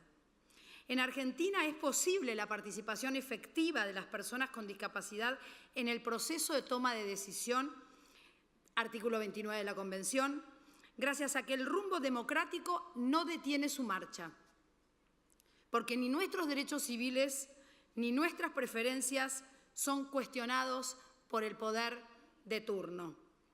Esta convicción nos incluye a nosotros, las personas con discapacidad, que estamos al frente de este largo proceso de transformación. Nada sobre nosotros sin nosotros. ¿Cómo transitamos este camino de transformación en la Argentina? A partir de nuestro compromiso como funcionarios del Estado y parte de la sociedad civil.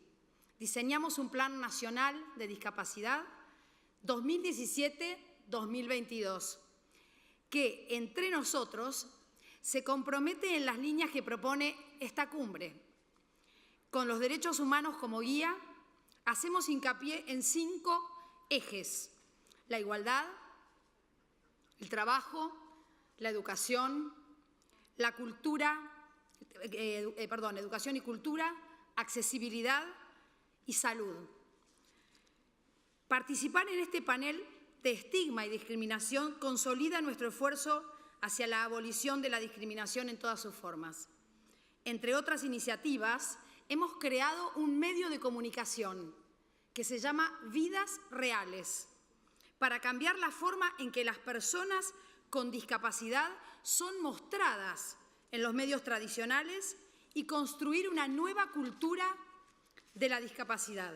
Este medio, Vidas Reales, en muy poquito tiempo, 3 meses, 4 meses, está llegando a 12 millones de personas por semana, con un formato del siglo XXI y busca acelerar la conversación sobre la discapacidad en las redes sociales. Creemos, y lo estamos viendo en la práctica, por el efecto que este medio ya tiene en la audiencia nacional, que las redes sociales pueden producir cambios culturales profundos, nos pueden ayudar a eso, ayudando a eliminar estigmas y poner el foco en las oportunidades de participación y realización que tienen las personas con discapacidad. Por esta razón, la educación inclusiva, artículo 24 de la Convención, es parte central de nuestra agenda. En Argentina, primero, está prohibido rechazar a un niño con discapacidad en la escuela de nivel, ya sea en el ámbito de la gestión pública o la gestión privada. Segundo, todos los niños y jóvenes con discapacidad certifican su titulación en la escuela secundaria con o sin adaptaciones curriculares. Tercero, en 2018 se realiza el segundo Simposio Internacional de Educación Inclusiva en la ciudad de Buenos Aires, donde disertan las personalidades de todo el mundo especialistas en este desafío de la educación inclusiva. Sabemos que esta es la base de nuestro desarrollo. Y en términos de recolección de información, artículo 31 de la Convención, hoy podemos asegurar que somos más de 4 millones las personas con discapacidad en la República Argentina. Nuestra Oficina de Estadísticas y Censos ya ultima los detalles para la publicación del libro de resultados del Estudio Nacional sobre el perfil de las personas con discapacidad que realizó por orden e instrucción de esta vicepresidencia. No teníamos estadísticas, como pasa en muchos países. Para dicho estudio, y porque creemos que en la comparabilidad del dato a nivel internacional, nos comprometimos con los estándares internacionales del Washington Group y Naciones Unidas. Nuestros esfuerzos no pueden ser individuales ni aislados. Debemos trabajar en equipo. Por esta razón, nuestro deber como funcionarios es permanecer en el camino de la cooperación internacional. Que la presente sea la primera de una serie de cumbres en donde sigamos promoviendo las agendas de derechos humanos de Ginebra y New York, con cada vez más representación de países de toda la Tierra. Desde nuestra región sudamericana ya podemos confirmar que estamos recorriendo el camino de la cooperación junto a nuestro hermano pueblo del Ecuador, con quienes ya trabajamos en la letra de un acuerdo de cooperación sur-sur, en donde intercambiaremos nuestra experiencia en inclusión laboral de personas con discapacidad, turismo accesible y certificación. ¿Cuál es la base de nuestro acuerdo de cooperación con Ecuador? Dar el ejemplo. Las personas con discapacidad estamos tomando decisiones con la seguridad de que este es el verdadero camino de la inclusión.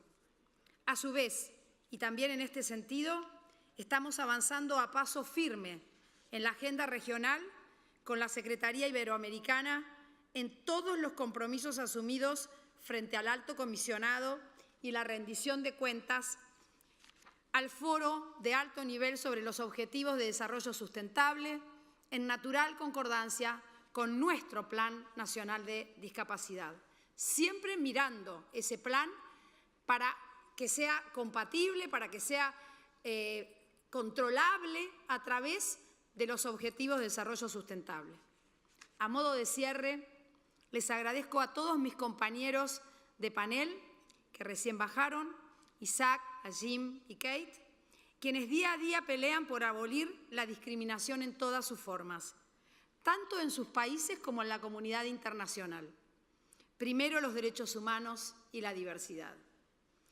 Gracias a la Agencia Internacional por la Discapacidad y a los gobiernos del Reino Unido y Kenia por recibirnos y reconfirmar que los derechos de las personas con discapacidad están en la agenda internacional de un modo prioritario. Como mujer, persona con discapacidad y vicepresidenta de la Nación Argentina, es un orgullo formar parte de este cambio de mirada e implementación de las políticas de discapacidad. Muchísimas gracias a todos. Thank you. Thank you very much.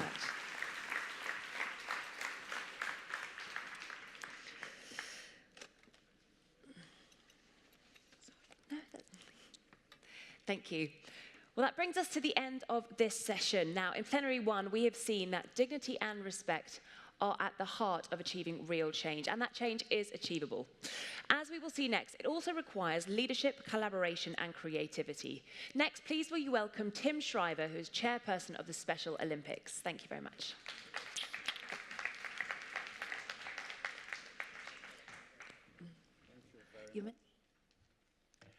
Thank you so much, distinguished delegates, distinguished representatives from the sponsoring organizations. It's a great honor for me to stand here in this place, in this space where the Paralympics made history some years ago, and to congratulate all of you for this extraordinarily historic greeting. I would just, by way of introduction, remind you or inform you that while we applaud and celebrate the extraordinary achievements of Paralympic athletes, I stand here before you representing a different group, the Special Olympics, the third pillar of the Olympic family, the Olympic movement, the Paralympic movement, and the Special Olympics movement. Our movement is dedicated to people with intellectual, developmental disabilities, people with autism, Down syndrome, Williams syndrome, other challenges that affect the intellectual or cognitive development of children and adults. And our movement is designed to empower them through the use of sport. Look around this room today and think of the billion people with disabilities. Our guess is, without the data, as we so often have noted already, that about 250 million of those people with disabilities are people with intellectual or developmental disabilities. By some estimates, intellectual or developmental disability is the largest subgroup of people within the disability community. There are more people with intellectual or developmental disabilities than any other single disabling condition. And yet, I am both proud but also sorry to say, even in the disability community itself, this is a population that is often underrepresented in discussions, often underrepresented in allocations of resources, strategic priorities, and voice.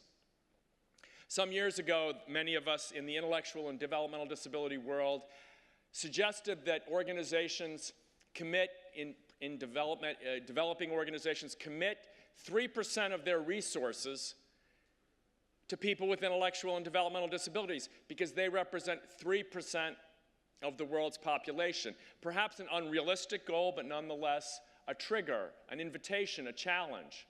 Are we spending consistent simply with the demographic percentage represented by people with intellectual and developmental disabilities? The answer, I'm sorry to say, still is no, not yet. So why a sports organization here today? We're a movement that was started 50 years ago. We just celebrated our 50th anniversary.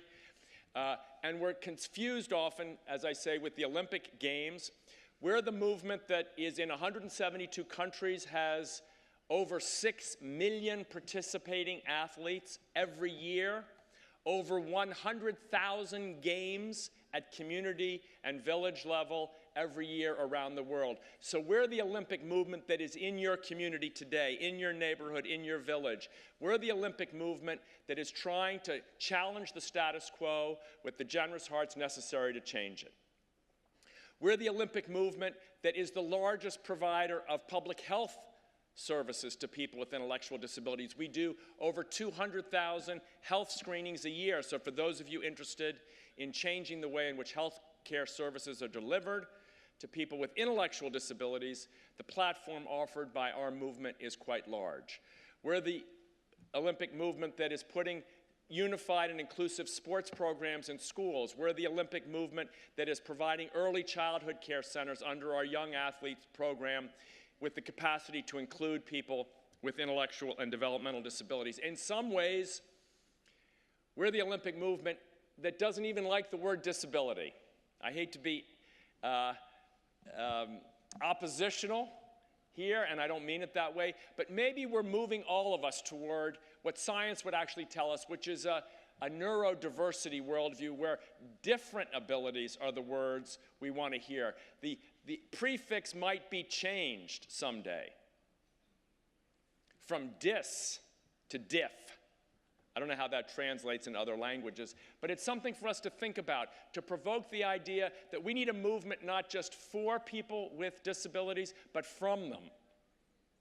Not just a movement that provides services and resources necessary to support them, but a movement that provides platforms that enable them to teach the rest of the culture. Not just a movement that looks at what we can and must do in the level of policy, but as the distinguished minister said earlier, the custodians of culture, the transformation at the level of culture. We have spent 50 years trying to refine the very precise connection between sport and human development, between sport and social development, which has enabled us to build platforms around early childhood, to build platforms around inclusive education, inclusive health, and inclusive leadership. We are here today, in some ways, to invite you to see that if you look at, for instance, this, if I can get the first slide, when we do this well, let me go back. I guess that is the first slide. Just a few months ago, one of our volunteers was in a refugee camp and asked the question, are there children and adults here with intellectual disability? Could we provide them with some recreational opportunities? He was directed to a small hut where he found Malachi Bikora. I don't know if you can see, but Malachi every single morning was locked in a chain and locked with a key. The chain is in the picture taken on his iPhone, on the volunteer's iPhone. This is not 1850 or 1950. This is not in the era of mass institutionalization, of eugenics. This is today, my brothers and sisters. This is today. A child in a chain, locked by his own mother. Not because of his disability, but because of the shame, the fear, the absence of supports, the inability of that mother to provide any better hope for her child. What happens when you link the power of sport with the power of human development? You get volunteers who understand that this is a challenge to the culture, this is a challenge to society, this is a challenge to human rights, this is a challenge to everybody who signs conventions and does not do the work of implementing them. And so our movement from the bottom up sends the volunteer to that child, to that mother, without funding. Tim, I'm sorry to interrupt you there, but we're going to have to cut it there. Here we go. Here's what happens to Malachi. Can I just... They line the track, they play the game, and they end up with a little boy winning a gold medal and planning to go to World Games. I am proud now to announce with great pride that at the bottom up, when you think of service, you think of Lions Clubs International, and it is my great honor to announce today a commitment of $9 million by the Lions Clubs International to mission inclusion, a comprehensive global strategy to bring inclusive sport, inclusive health, and inclusive education around the world. Can I ask Mr. President Naresh Agarwal to come up and join me so you can thank the Lions Clubs for committing themselves to the grassroots work necessary to change the world.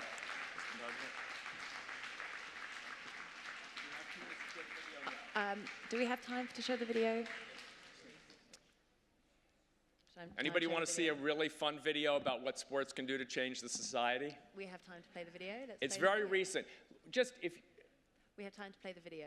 2 minutes. Think of how sports Here comes the video now. Can make the change. Thank you.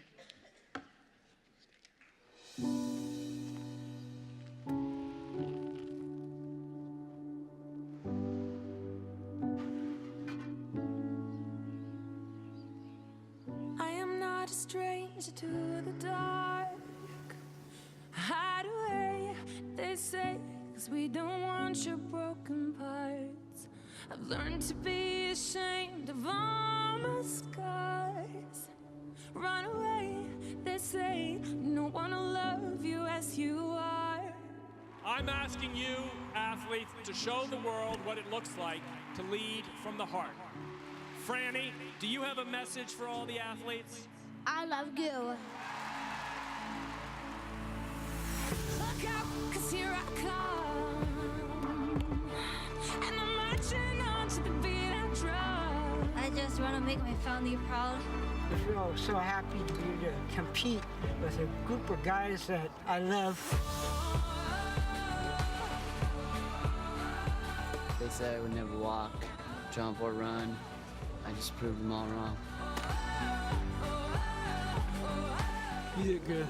Thank you. You as well. We are bursting through the barricades and reaching for the sun. Yeah, that's what we've become. Won't let them break me down to dust. I know that there's a place for us. For your glory. No matter what your disability is, you can compete, and if you train as hard as you have, you can win gold just like I did. I am brave, I am bruised, I am who I'm meant to be. This is me.